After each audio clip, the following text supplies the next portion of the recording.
السلام علیکم دوستو، آج کی ویڈیو میں ہم بات کریں گے سنس 1947 سے افغانستان اور پاکستان کے بیچ میں تعلقات کیسے رہے، 1979 میں کیوں سوویت یونین نے افغانستان کو انویڈ کیا تھا اور اس جنگ میں امریکہ اور پاکستان کا کیا انٹرسٹ تھا، اور کیسے نہتے مجاہدین نے ایک سپر پاور کا مقابلہ کیا، اور فائنلی کیسے طالبان نمودار ہوا اور افغانستان کے اندر اپنی گورنمنٹ بنانے میں کامیاب ہو گیا۔ قیام پاکستان کا وقت ہی افغان حکومت نے امیر عبدالرحمن کے 1893 میں کیے جانے والے معاہدے کی مذمت کرتے ہوئے ڈیورنڈ لائن کو پاکستان اور افغانستان کے بیچ میں باؤنڈری قرار دیا تھا۔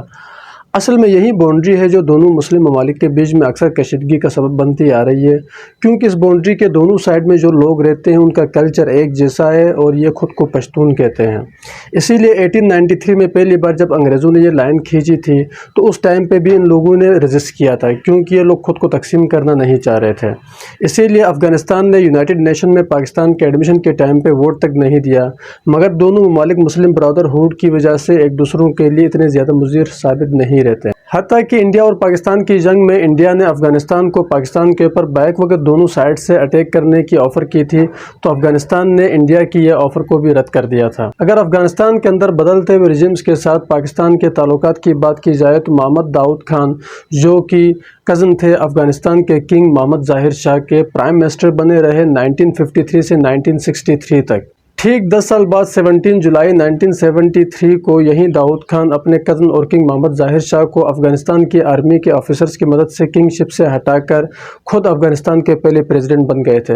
محمد داؤد خان کے افغانستان کے پریزیڈنٹ بنتے ہی پاکستان کے اندر یہ خدشات بڑھنے لگتے ہیں، کیونکہ اس ٹائم پہ محمد داؤد خان کو اینٹی پاکستانی تصور کیا جاتا تھا، اور محمد داؤد خان پریزیڈنٹ شپ پہ آتے ہی وہی کیا جس کا خدشہ تھا۔ محمد داؤد خان افغانستان میں اقتدار پر آتے ہی اپنی طاقت کو اور اینٹی پاکستانی نظریے کو مضبوط کرنے کے لیے سوویت یونین کے ساتھ تعلقات بڑھانے لگے۔ اسی دوران افغانستان کے اندر PDPA کے نام سے ایک اور پارٹی بھی ڈیولپ ہو رہی تھی، اور اس پارٹی کے بھی دو اوپینین تھے۔ ایک اوپینین تھا خلق فیکشن کے نام سے، جسے نور محمد ترکی لیڈ کر رہے تھے، اور ان کا ماننا تھا کہ افغانستان کو بہت تیزی سے ایک کمیونسٹ کنٹری بنا دیا جائے۔ اور دوسرا اوپینین جو تھا وہ پرچم فیکشن کے نام سے تھا، اور انہیں بابرا کارمال لیڈ کر رہے تھے، اور ان کا ماننا تھا کہ افغانستان کو بڑے جینٹل طریقے سے اور آہستہ آہستہ ایک کمیونسٹ کنٹری بنا دیا جائے۔ اب سوویت یونین آہستہ آہستہ اپنی تمام ترجیحات PDPA کی طرف کرنے لگی۔ اسی بات کو لے کے PDPA اور داؤد خان کے بیچ میں اختلافات بڑھنے لگے۔ جس داؤد خان کو پہلے اینٹی پاکستانی تصور کیا جاتا تھا، وہیں داؤد خان اب سوویت یونین کے افغانستان میں اثرات کم کرنے کے لیے پاکستان کے ساتھ بہتر تعلقات بنانے لگا۔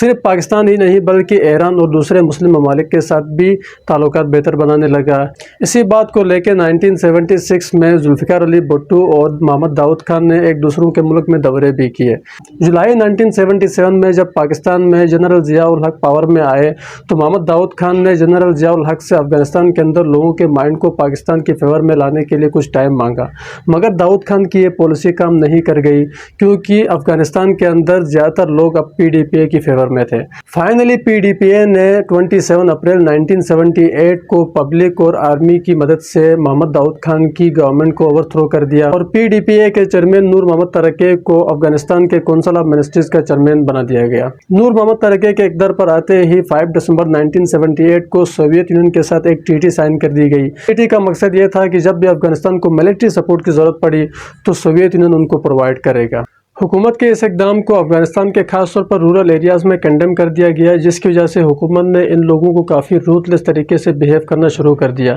جس کی وجہ سے پورے ملک میں ریبیلینز کی فارم میں چھوٹے چھوٹے گروپس نمودار ہوئے، اور پورے ملک میں ان گروپس اور حکومت کے بیچ میں جھگڑے شروع ہو گئے۔ اسی دوران ایک اسلامک انسرجنٹ گروپ جو کہ مجاہدین کے نام سے نمودار ہوا، اور اس گروپ کا جو مشن تھا وہ اسلام کی حفاظت کے لیے جہاد کرنا تھا، اور اس گروپ نے نور محمد کی گورنمنٹ کے خلاف کافی ایکشنز بھی لے لیا۔ حالات اتنے پیچیدہ بن گئے تھے کہ نور محمد کی گورنمنٹ کو اب ان حالات کا سامنا کرنا مشکل ہو گیا تھا، اور انہی کی گورنمنٹ کے نیچے کام کرنے والے حافظ اللہ امین کی جانب سے ان کی گورنمنٹ کو اوور تھرو کر دیا گیا۔ اور حافظ اللہ امین کی گورنمنٹ میں سوویت یونین کے ساتھ جو پہلے ٹریٹی سائن کر دی گئی تھی، اس ٹریٹی کو بہت زیادہ اہمیت دی گئی۔ پہلے یہ ڈیمانڈ بہت کم تھی، مگر اب حافظ اللہ امین کی گورنمنٹ میں سوویت یونین سے بڑی بڑی یونٹس اور ریجمنٹس کی صورت میں ڈیمانڈ کر دی گئی۔ اسی بات سے فائدہ اٹھاتے ہوئے سوویت یونین نے 24 دسمبر 1979 کی رات کو 30,000 ٹروپس کابل بھیج دیا، اور حافظ اللہ امین کی گورنمنٹ کو اوور تھرو کر کے بابرا کارمال کو افغانستان کا نیا پریزیڈنٹ بنا دیا، تاکہ بابرا کارمال کے ذریعے افغانستان کے اندر سوویت یونین کے آرڈر کو اسٹیبلائز کیا جا سکے، اور اسی دن سے ہی افغانستان اور سوویت یونین کی اصل جنگ کی شروعات ہو گئی۔ سوویت یونین کی اس انٹرونشن نے پاکستان میں ایک گہرا احساس پیدا کر دیا، کیونکہ سوویت یونین اور پاکستان کے بیچ میں افغانستان ایک بفر کے طور پر کام کرتا تھا، اور سوویت یونین کی انٹرونشن کے بعد یہ بفر غائب ہو گیا تھا، اور پاکستان کے سیکیورٹی اسٹریٹجسٹس کا یہ ماننا تھا کہ اگر سوویت یونین افغانستان کے اندر مضبوط ہوتا ہے تو وہ پاکستان کے صوبہ سرحد اور صوبہ بلوچستان پر اٹیک کر کے بحیرہ عرب کے گرم پانی تک رسائی حاصل کر سکتا ہے۔ سوویت یونین کے افغانستان کے اندر اس انٹرونشن کی وجہ سے پاکستان کے اندر عام عوام کی طرف سے بھی مسلم بھائی چارے کی بنیاد پر ایک زبردست رد عمل آ رہا تھا، مگر حکومت وقت نے بڑی ہوشیاری سے اپنی فورن پالیسی کو ترتیب دینا چاہا، کیونکہ پاکستان ایک سپر پاور کے خلاف لڑنے سے آنے والے خطرات سے بالکل باخبر تھا، اور اسی طریقے سے ایک سپر پاور کے ساتھ وفاداری کی رضامندی پہ بھی آنے والے خطرات سے بالکل باخبر تھا۔ سوویت یونین کی اس انٹرونشن پہ پاکستان نے امریکہ اور مغربی یورپی ممالک کے سخت رد عمل کو نوٹ کیا، مگر کولڈ وار کے ممکنہ ماحول کی پیش نظر پاکستان نے یونائٹڈ نیشن کے ذریعے اس بحران کے سیاسی حل کے لیے سفارتکاری کی۔ پاکستان کے اس موقف کو یونائٹڈ نیشن کے سیکیورٹی کونسل میں 15 میں سے 13 ووٹ ملے۔ 14 جنوری 1980 کو جب یہ قرارداد یونائٹڈ نیشن کی جنرل اسمبلی میں پیش کر دی گئی تو پاکستان کی فیور میں 104 ووٹ ملے تھے اور 15 اگینسٹ میں ملے تھے۔ انڈیا میں بھی جب چرن سنگھ کی گورنمنٹ تھی تو پرائم منسٹر چرن سنگھ اس انٹرونشن کے خلاف بول پڑے تھے، مگر 1980 کے الیکشن کے بعد جب اندرا گاندھی پرائم منسٹر بنی تو وہ یونائٹڈ نیشن کی جنرل اسمبلی میں سوویت یونین کی فیور میں بول پڑی تھی، اور حتیٰ کہ پاکستانی ڈپلومیسی کا مذاق اڑاتے ہوئے پاکستانی ایمبیسڈر سے یہ پوچھا بھی تھا کیا یونائٹڈ نیشن کی یہ ریزولوشن سوویت یونین کو افغانستان سے نکلنے پہ مجبور کر دے گا۔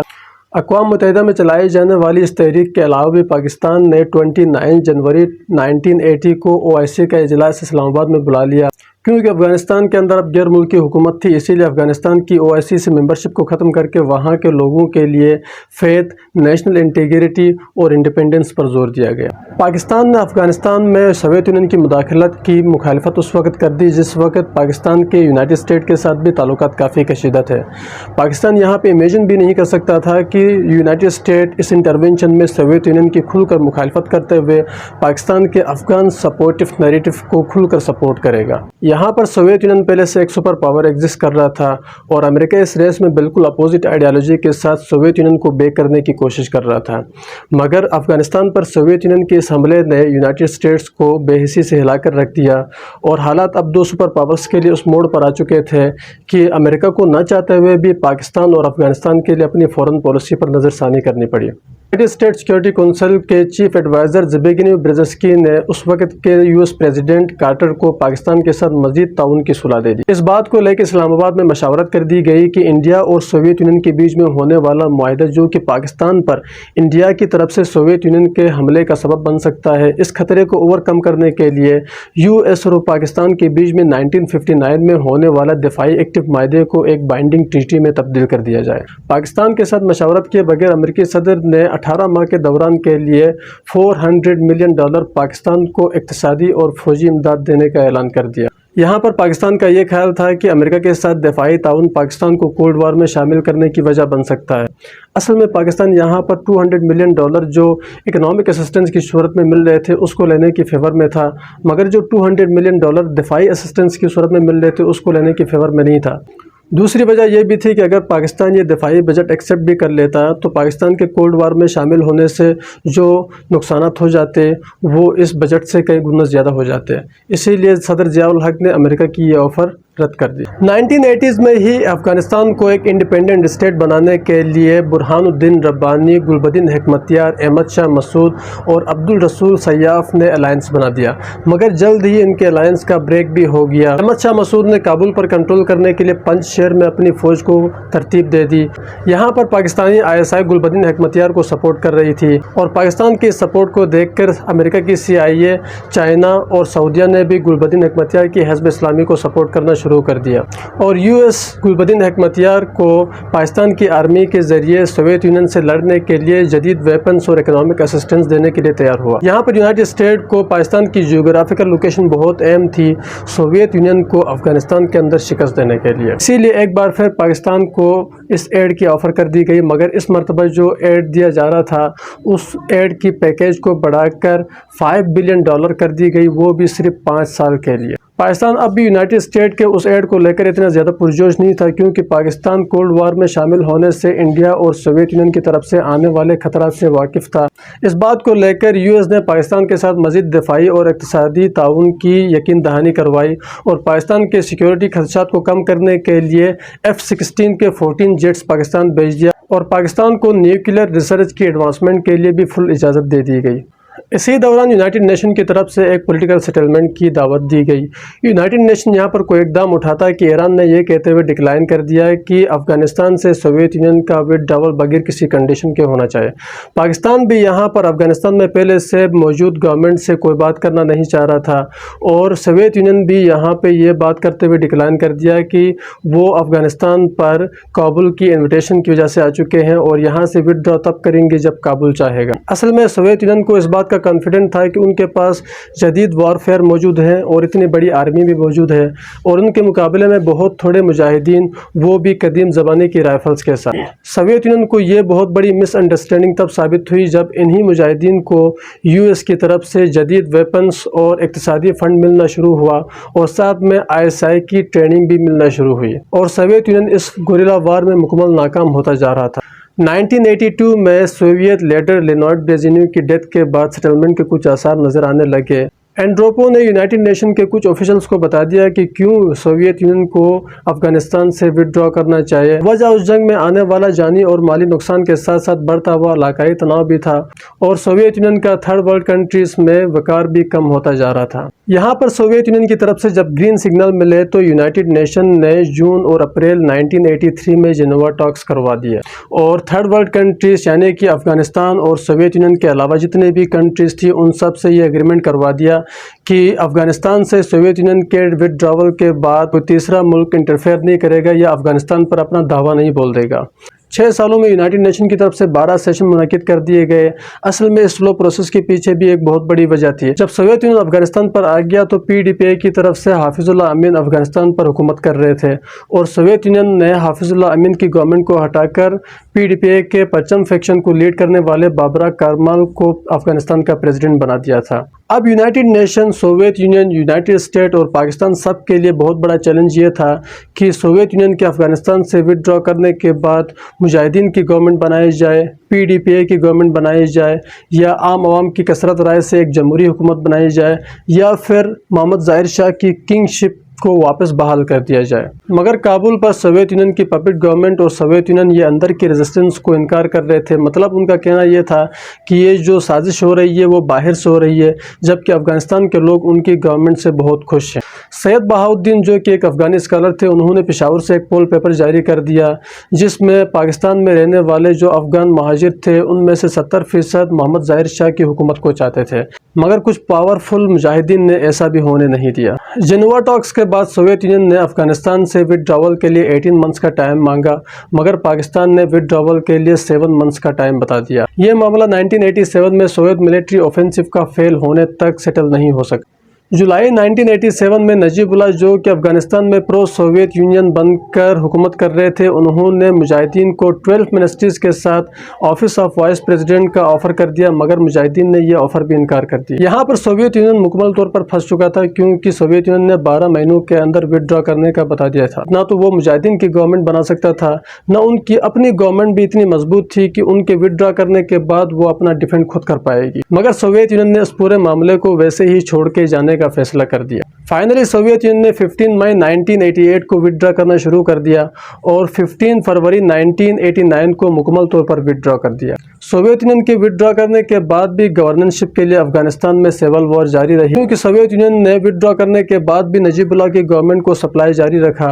اور 1991 میں جب سوویت یونین خود بریک ہو گیا تو یہ سپلائی کٹ آف ہو گئی، اور اب مجاہدین کے لیے افغانستان میں ریزسٹنس بالکل منیمم ہو گئی، کیونکہ نجیب اللہ کی جو گورنمنٹ تھی وہ اور آرمی اب کمزور پڑ گئی، تو آسانی سے افغانستان میں مجاہدین نے ٹیک اوور کر دیا اور نجیب اللہ کی گورنمنٹ کو اوور تھرو کر دیا۔ نجیب اللہ کی گورنمنٹ کو گرانے کے بعد مجاہدین نے ایک مخلوط مستحکم حکومت بنانے کی ناکام کوشش کی۔ گلبدین حکمتیار اور احمد شاہ مسعود جیسے لیڈروں میں بھی تخت کو لے کر لڑائی ہو گئی۔ یہاں پر پاکستان کا گلبدین حکمتیار کو کھلا سپورٹ حاصل تھا۔